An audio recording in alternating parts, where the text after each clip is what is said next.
ഭാഷയുടെയുമെല്ലാം അതിർവരമ്പുകൾക്കപ്പുറം മനുഷ്യരാശിയെ ഒന്നിപ്പിക്കുന്ന ആത്മീയ യാത്രയ്ക്കുള്ള ദിവ്യപ്രകാശം. യുദ്ധമില്ലാത്ത ലോകത്തിനായി മനുഷ്യ മനസ്സുകളിൽ നിന്ന് വിദ്വേഷവും അസഹിഷ്ണുതയും മാറി സ്നേഹവും കരുണയും ക്ഷമയും വളരുന്നതിനുള്ള ദിവ്യപ്രകാശം. സ്നേഹത്തിന്റെയും സേവനത്തിന്റെയും സമാധാനത്തിന്റെയും സന്ദേശം ലോകമെമ്പാടും എത്തിക്കുന്നതിനുള്ള ദിവ്യപ്രകാശം ഇവിടെ തെളിയുകയാണ്. ഈ ജ്ഞാനപ്രകാശം ലോകമെമ്പാടും നിറഞ്ഞൊഴുകട്ടെ എന്ന് പ്രാർത്ഥിക്കുന്നു.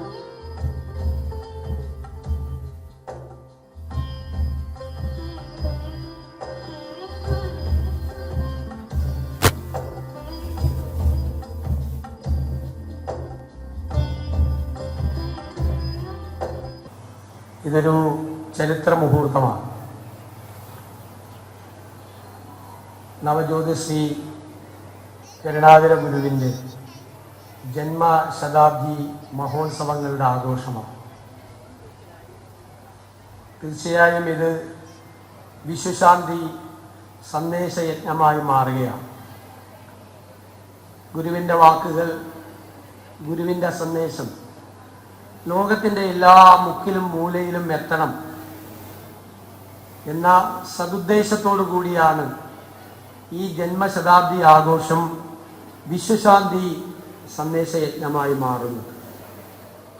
ലോകം മുഴുവൻ സംഘർഷഭരിതമാണ്. യുദ്ധങ്ങൾ നടക്കുന്നു, കലാപങ്ങൾ നടക്കുന്നു, മനുഷ്യൻ പരസ്പരം ഏറ്റുമുട്ടുന്നു. ജാതിയുടെ പേരിൽ, മതത്തിൻ്റെ പേരിൽ, രാജ്യാതിർത്തികളുടെ പേരിൽ, നിസ്സാരമായ കാരണങ്ങളുടെ പേരിൽ, ട്രേഡ് വാറുകളുടെ പേരിൽ എല്ലാം ലോകത്ത് എല്ലായിടത്തും ഏറ്റുമുട്ടലുകളാണ്. അവിടെ ഗുരുവിൻ്റെ സന്ദേശം എത്തിച്ച്, വാക്കുകൾ എത്തിച്ച് മനുഷ്യ നന്മയുടെ പ്രകാശം പരത്തുക എന്നതാണ് വിശ്വശാന്തി സന്ദേശയജ്ഞത്തിൻ്റെ ഏറ്റവും പ്രധാനപ്പെട്ട ലക്ഷ്യം. ഞാൻ അഭിവന്ദ്യനായ ഗുരുവിനെ തിരിച്ചറിയുന്നത് എൻ്റെ ഏറ്റവും പ്രിയപ്പെട്ട എഴുത്തുകാരനായിരുന്ന ശ്രീ OV വിജയൻ എഴുതിയ ഗുരുസാഗരം ഞാൻ വിദ്യാർത്ഥിയായിരിക്കുമ്പോൾ വായിച്ചതിലൂടെയാണ്. ഞാൻ അത്ഭുതത്തോടു കൂടിയാണ് ആ പുസ്തകം വായിച്ചു തീർത്തത്. എൻ്റെ പ്രിയപ്പെട്ട എഴുത്തുകാരൻ ആ പുസ്തകത്തിൻ്റെ വരികളിലൂടെ ഗുരുവിൽ ലയിച്ചു ചേരുന്നത് ആ വായനയിലൂടെ, വരികൾക്കിടയിലൂടെ കാണാൻ എനിക്ക് കഴിഞ്ഞു. ശ്രീ OV വിജയൻ എന്ന എഴുത്തുകാരൻ പറഞ്ഞു, ഞാൻ ഈ സമുദ്രത്തിലെ പരൽമീൻ മാത്രമാണ്, മഹാസമുദ്രമാണ് എൻ്റെ ഗുരു എന്ന് പറഞ്ഞ ആ സമുദ്രത്തിലെ പരൽമീനായി സ്വയം മാറിയ എഴുത്തുകാരൻ്റെ വാക്കുകളാണ് ഗുരു ആരാണ് എന്നറിയാനുള്ള അന്വേഷണത്തിന് എന്നെ പ്രേരിപ്പിച്ചത് എന്ന് വിനയപൂർവ്വം ഞാൻ ഈ അവസരത്തിൽ പറയാൻ ആഗ്രഹിക്കുന്നു. പിന്നീടാണ് മനസ്സിലായത്, വാക്കാണ് സത്യം, സത്യമാണ് ഗുരു, ഗുരുവാണ് ദൈവം എന്നാണ് ഗുരു അരുളി ചെയ്തത്. സന്ദേശം എത്തിക്കാൻ നോക്കിയത് ജാതി മത ചിന്തകൾക്കതീതമായി മനുഷ്യനെ കൂട്ടിയിണക്കാൻ നോക്കി, ആത്മീയ ബോധമുള്ളവരാക്കാൻ നോക്കി, അവരെ പ്രത്യാശയുള്ളവരാക്കാൻ പ്രേരിപ്പിച്ചു ഗുരു.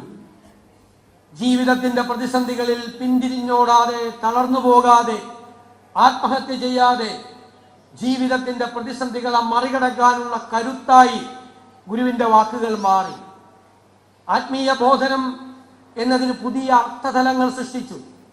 ആത്മീയ ബോധനം എന്ന് പറയുന്നത് അത് പ്രായോഗികതയിലേക്ക് കൊണ്ടുവന്ന് അത് മനുഷ്യ സ്നേഹമാക്കി അതിനെ മാറ്റാൻ ഗുരു ശ്രദ്ധിച്ചു. തൻ്റെ അന്നദാനത്തിലൂടെ, ആതുര സേവനത്തിലൂടെ ആത്മീയ ബോധനത്തെ അദ്ദേഹം കൂട്ടിയിണക്കി. ആത്മീയത എന്ന് പറയുന്നത് ഒരുപാട് നല്ല കാര്യങ്ങൾ ചെയ്യാൻ, മനുഷ്യനെ സ്നേഹിക്കാൻ, പാർശ്വവൽക്കരിക്കപ്പെട്ടവരെ, തളർന്നു പോയവരെ വാക്കുകൊണ്ടും നോക്കുകൊണ്ടും സാന്ത്വനം കൊണ്ടും ഹൃദയത്തോട് ചേർത്ത് നിർത്താൻ ഉള്ളതാണ് ആത്മീയത എന്ന് ഗുരു അതിന് സാക്ഷ്യം പറഞ്ഞു തൻ്റെ ജീവിതത്തിലൂടെ. ആ ജീവിതമാണ് അതൊരു വലിയ സന്ദേശമായി ഇന്ന് ലോകത്തിലേക്കെല്ലാം എത്തിച്ചേരേണ്ടത്. അതിൻ്റെ അംബാസഡർമാരായി, ഈ സന്ദേശത്തിൻ്റെ ആ സന്ദേശവാഹകരായി നമ്മളെല്ലാം മാറണം എന്നാണ് എൻ്റെ വിനയപൂർവമായ അപേക്ഷ. ഞാൻ എപ്പോഴും പറയും, 20-ാം നൂറ്റാണ്ടിൻ്റെ ആദ്യ പകുതിയിൽ ലോകം സംഘർഷഭരിതമായിരുന്നു.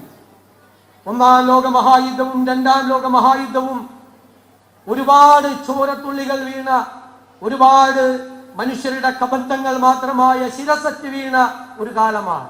കോടിക്കണക്കിന് മനുഷ്യരാണ് ലോകത്തിന്റെ വിവിധ ഭാഗങ്ങളിൽ യുദ്ധങ്ങൾ കൊണ്ടും യാതനകൾ കൊണ്ടും പട്ടിണി കൊണ്ടും ദാരിദ്ര്യം കൊണ്ടും മരിച്ചു വീണത്. ഒന്നാം ലോക മഹായുദ്ധത്തിനും രണ്ടാം ലോക മഹായുദ്ധത്തിനും ഇടയിലുള്ള ലോകത്തിന്റെ ചരിത്രം എന്ന് പറയുന്നത് നമുക്ക് വല്ലാതെ നമ്മളെ അലട്ടുന്ന, നമ്മളെ വേട്ടയാടുന്ന യാഥാർത്ഥ്യങ്ങളാണ്. നമ്മൾ കരുതി അത് കഴിഞ്ഞപ്പോൾ എല്ലാം ശരിയായി, ജനാധിപത്യത്തിലേക്ക് ലോകം തിരിച്ചെത്തി, സൗഹൃദത്തിലേക്ക്, സ്നേഹത്തിലേക്ക് ലോകം തിരിച്ചെത്തി എന്ന് കരുതി. നമുക്ക് വീണ്ടും തെറ്റി. 20-ാം നൂറ്റാണ്ടിന്റെ ആദ്യ പകുതിയിൽ ലോകത്തുണ്ടായ കാര്യങ്ങളെല്ലാം 21-ാം നൂറ്റാണ്ടിന്റെ ആദ്യ പകുതിയിലും ലോകമെമ്പാടും ആവർത്തിക്കപ്പെടുന്നു. വീണ്ടും സംഘർഷമാണ്, സംശയങ്ങളാണ്, നിസാര കാരണങ്ങളുടെ പേരിൽ യുദ്ധങ്ങളാണ്, ബോംബുകൾ വർഷിക്കപ്പെടുന്നത് നിരപരാധികളായ മനുഷ്യർ, പാവങ്ങൾ ജീവിക്കുന്ന സ്ഥലങ്ങളിൽ, കുഞ്ഞുങ്ങൾ പഠിക്കുന്ന വിദ്യാലയങ്ങളുടെ മീതെ അനാഥരാക്കപ്പെട്ട ബാല്യങ്ങൾ, കുഞ്ഞുങ്ങളുടെ മൃതശരീരവും വഹിച്ചുകൊണ്ടുള്ള പ്രയാണങ്ങൾ, എത്രയോ കാഴ്ചകളാണ്, ഭീതിതമായ കാഴ്ചകളാണ് നമ്മൾ കാണുന്നത്. ഞാൻ പറഞ്ഞു, വിയറ്റ്നാം യുദ്ധമുണ്ടായ കാലത്ത്, അമേരിക്കയുടെ നാപാം ബോംബുകൾ വിയറ്റ്നാമിൽ വർഷിക്കപ്പെട്ട കാലത്ത്, അഗ്നിഗോളങ്ങൾ ഉയരുന്ന കാലത്ത് ഒരു കുഞ്ഞ് ആ അഗ്നിഗോളങ്ങളിൽ നിന്ന് രക്ഷപ്പെടാൻ നഗ്നയായി ഒരു കുഞ്ഞ് ഓടുന്ന ഒരു ചിത്രം, അതൊരു വലിയ ഫോട്ടോഗ്രാഫർ അത് ചിത്രത്തിലാക്കി ലോകം മുഴുവൻ എത്തിച്ചു. അന്ന് ലോകം മുഴുവൻ നടുങ്ങി. ലോകം മുഴുവൻ 50 വർഷങ്ങൾക്ക് മുൻപാണ് ലോകത്തിന്റെ മുഴുവൻ ഹൃദയത്തെ ഉലച്ചു. അത് അമേരിക്കയിൽ ഉൾപ്പെടെയുള്ള ലോകരാജ്യങ്ങളിലെല്ലാം യുദ്ധത്തിനെതിരായ പ്രഖ്യാപനങ്ങളും റാലികളും ഉണ്ടായി.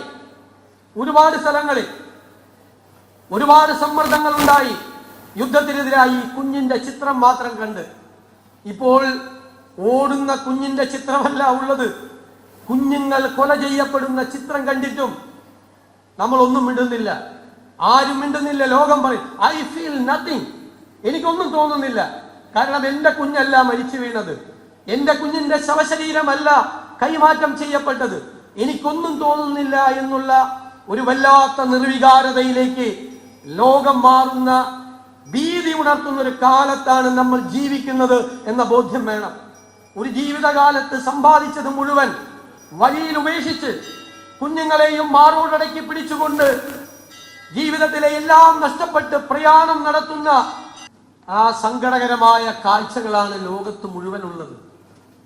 അവിടെയാണ് ഗുരുവിന്റെ സന്ദേശം എത്തേണ്ടത്. ആ വാക്കുകൾ പ്രകാശം പരത്തണം, എല്ലാവരുടെയും മനസ്സുകളിൽ പ്രകാശം പരത്തണം.